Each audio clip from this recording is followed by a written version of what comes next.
Welcome back to the Sound for More channel. It's Leo speaking. Today I have the pleasure to introduce you to Secta, an Amplitude Sculptor effect from K Devices. Before I continue, I would like to remind my viewers to subscribe as it helps with growing the channel. Additionally, if you would like to participate to a giveaway and have the opportunity to own a copy of Secta, please do follow the instruction contained in the video description. Thank you again.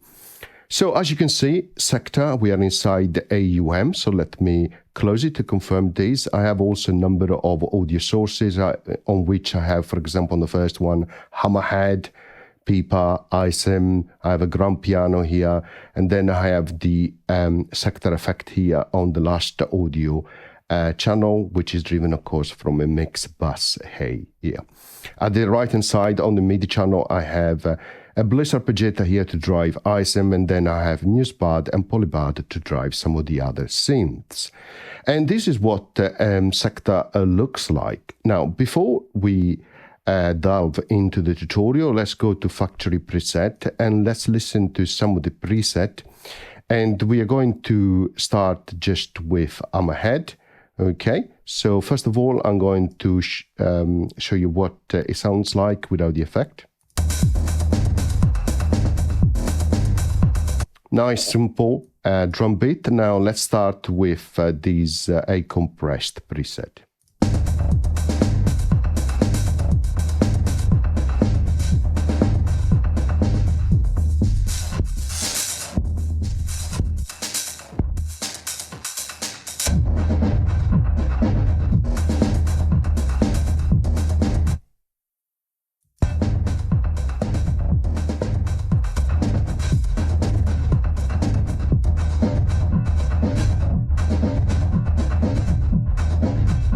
Okay, so let me stop there. You also have heard one of the presets which was not producing anything, and that is one of the characteristics of Secta. So it needs to be understood as an effect, is not straightforward. So let me go to Factory Preset in it, and then what we are going to do, we are going to mute the hammerhead and unmute the grand piano so that it sounds like this.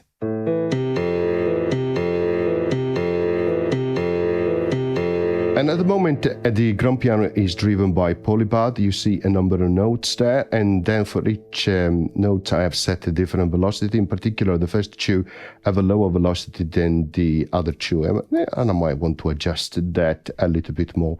The reason that I have adjusted velocity is because it's driven by the amplitude of what is coming into the effect. And here you have two dials here.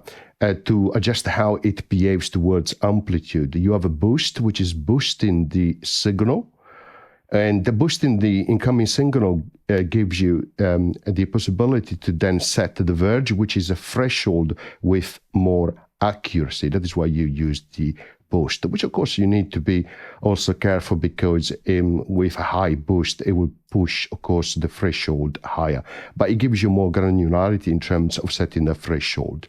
The reason that you have a threshold is because then what is above that threshold in terms of amplitude, and that's the key, will go through this top part, okay, or above, as it is called in the instruction and description of the effect, and what is below the threshold will go through the below section here. You can see at the bottom here you have some help which reminds you how each control works. So is sensitive, you see, as I move the verge, it says set amplitude threshold to generate above and below envelopes, because it's generating envelopes for each one. It's like having a top channel and a bottom channel, but they're driven not by frequency, not by tone, but by level of amplitude. And that is why I set a different velocity, because if you have a lower velocity, you have a lower amplitude, okay? At the end here, you have volume control, volume for the above and volume for the below. You also have the possibility to do ducking between the top and below section, okay? So it amplifies the above part here, channel, and therefore it does, you have an effect of ducking between the two, okay? Here you also have a smooth dial, which is move the envelope, which is useful when you have, particularly on the attack side of the envelope, when you split the signals. And then you have a similar control for both in terms of having overdrive here, or distortion, sorry, I should say, and the same below here. And then you have a filter. Here you have filter out frequency for the above section, and you have also for the below. But then you have different options between the above and below. At the top you have retain, which is adding to the envelope, really. It's making it longer. It's like acting almost like on a release of an ADSR, but is adding really random burst. While instead below you have a drift, which is adding random delays, which create instability. I will show you that in a moment. And then you have a melt or smear effect for the below section, which adds a little bit obscurity really to the waveform, to the audio, and you will hear that in a moment. And up here you have then finally the selection of direct mode, here left and right drives the respective envelope or drive opposite channels, so you can reverse them. And then you can add them up, that is the last option. But let's leave it on the direct mode. Okay, so let's move back and forward, so I should say forward and back, so that we have an init preset with default settings. So the way to understand this better is to set one volume down here to 0 for the below. You could do the same for the above. And so you listen to only one channel, in this case the above one, and then act on the verge of threshold. At the moment you don't hear anything because the threshold is too high. So because only the above channel has volume active, right? So it means that nothing is going through above the threshold. So I need to reduce it here.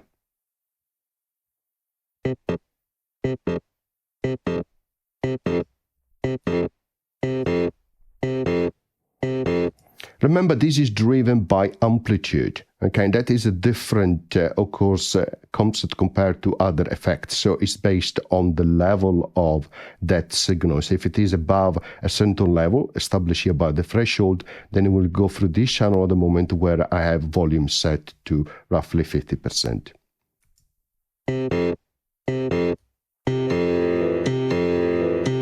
As you can see, when I set the verge down to 0, the threshold down to 0, it lets through everything. So you hear the perfect, all the notes from the grand piano.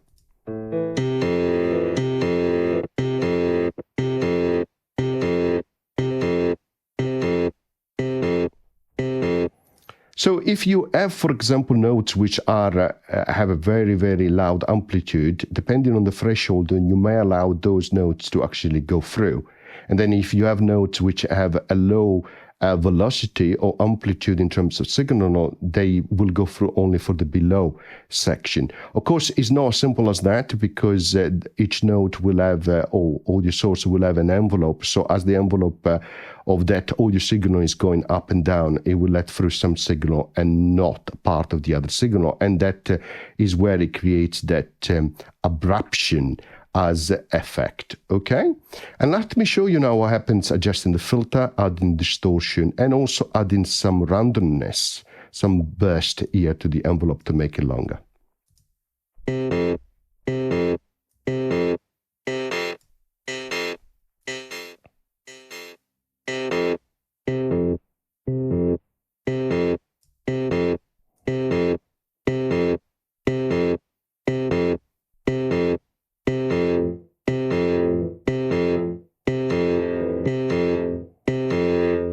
You notice that when you add retain here and you make the envelope longer, it's adding also other part of the signal, so that is something to remember.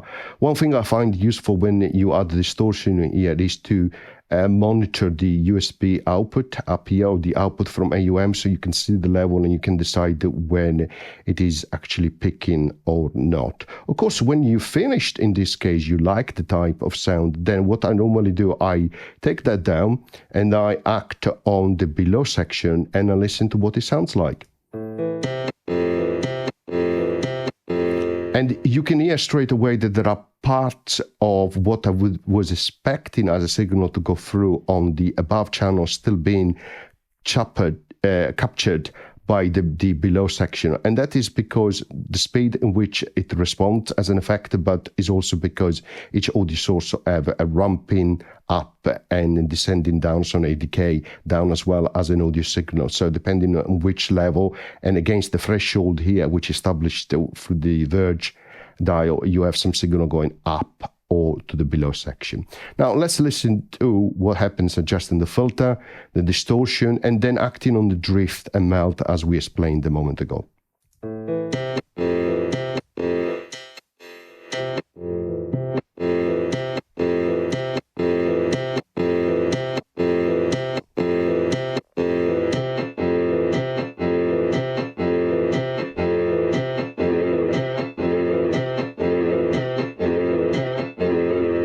You can hear the instability on the tone when you act on the drift. It almost sounds like a vibrato or the tone oscillating a little bit. And then you can hear how obscure the sound becomes when you add the smear effect. Of course, drive and filter, as you would expect, are similar for the above.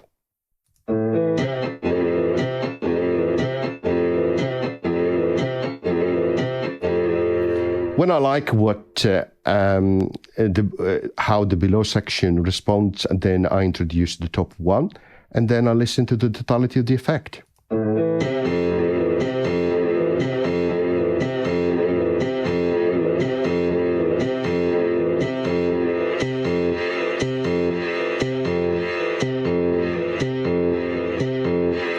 And of course, you can make further adjustment when the two are combined, and you can act also on the smooth to smooth that envelope. Oh.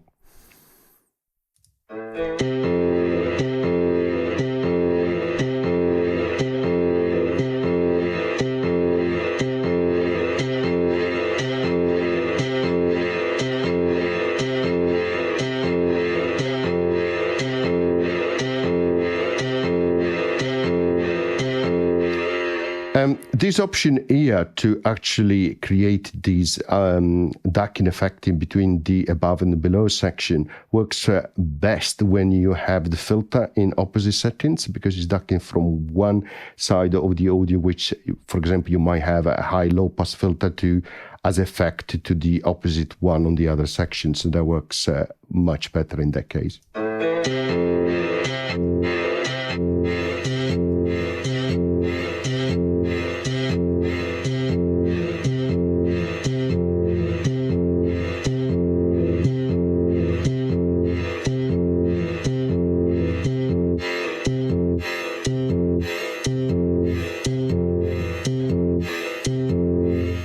And remember, of course, you can adjust further the threshold, the verge here, up and down, and that will change again what is going through between the above and the below section, and therefore you can adjust it to tune the effect in the way you want.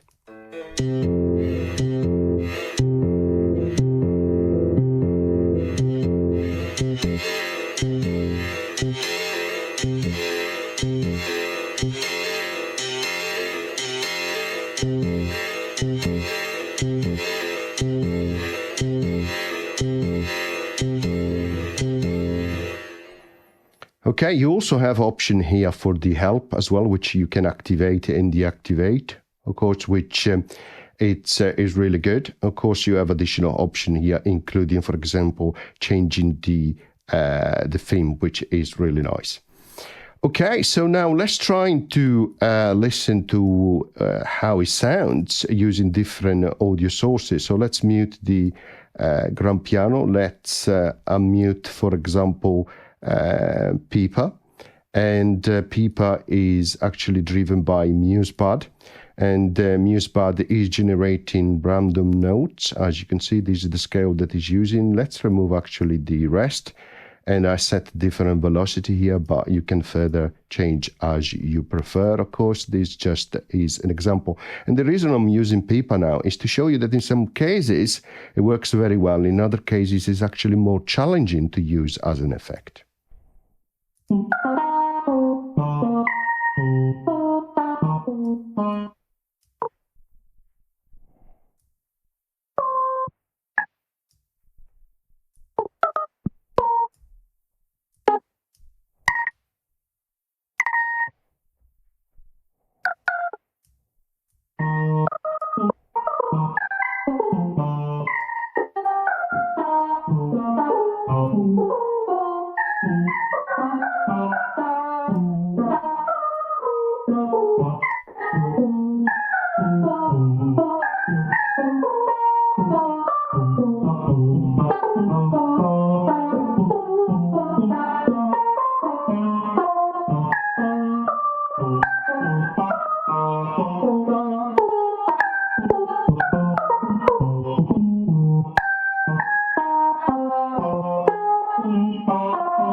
Okay, let's actually disable here the locking. And so you heard that it's a little bit more difficult to drive it with like a source like Pipa, right? So now let's change again the audio source and let's use ISIM. And this, as you can see, is driven by a Bliss arpeggiator, so we don't need the plane here from AUM active. So we need to establish a code which, of course, then the arpeggiator will run against to, and therefore it will drive ISIM. So let's start.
Okay, I hope you enjoyed the demonstration tutorial on Secta, and as always, see you next time. Bye.